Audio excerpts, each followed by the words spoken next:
J'appelle tous les acteurs politiques, économiques, sociaux, associatifs, tous les Français, à s'inscrire dans cette union nationale qui a permis à notre pays de surmonter tant de crises par le passé.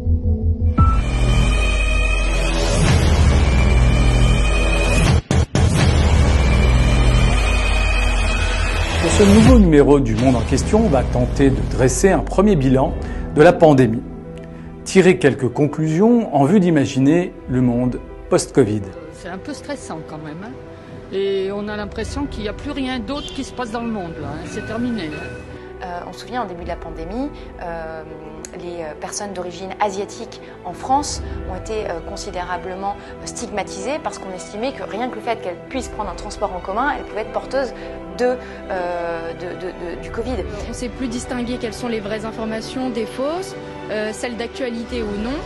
Et c'est vrai que on a du mal à se repérer là-dedans. On est un peu perdu, quoi.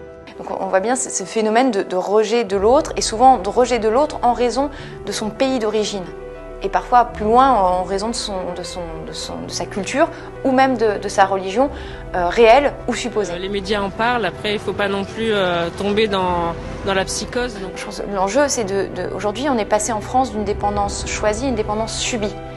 Et tous les choix qu'on est en train de faire, ou en tout cas beaucoup de choix qui sont en train d'être faits en matière industrielle, ne vont pas forcément améliorer cette situation d'indépendance du pays, parce qu'on est en train de miser sur certaines technologies et on déplace juste les phénomènes de dépendance. Sur les hôpitaux, on a assisté quand même à une défaillance et le fait qu'on n'ait pas un service public. En fait, ça pose la question, c'est qu'on a un État on a une question de l'efficacité, dans le sens, pas dans l'efficacité, on pourrait le dire, dans l'image libérale que ça peut dégager. Donc il ne faut pas être tomber dans le discours extrême, mais il faut bien voir que ce qui se passe chez les autres peut aussi se passer chez nous, et que la démocratie, on a trop tendance à penser que c'est un acquis. La démocratie n'est pas un acquis, c'est quelque chose qu'on préserve tous les jours par nos actes.